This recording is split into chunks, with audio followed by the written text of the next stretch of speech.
You've just gone through a series of 4 questions relating to the story of the architect. I'd like to take a moment with you to compare how you answered the second and third questions from the perspective of each of the workers. Here are the 2 questions that you were asked, along with your answers for each question. I'm hoping you'll find this interesting as we observe your answers together.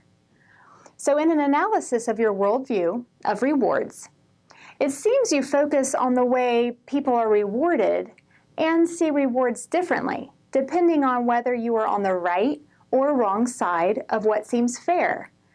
For example, although the architect gave you what he promised for your work, you answered that you would resent him because he gave others the same for working less.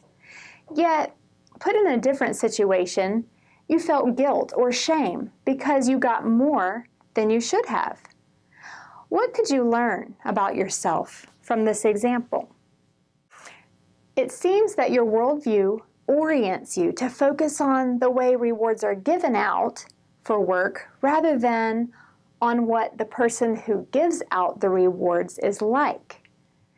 Feelings are neither right nor wrong, but when reward systems make you resentful in one situation or guilty or shameful in another, you are likely to withhold your effort from someone who rewards you or even withdraw altogether, which could result in damaging your relationship with someone like the architect.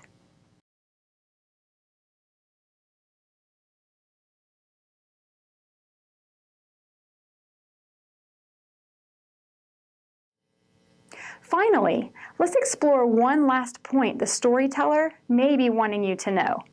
Let me ask you this question.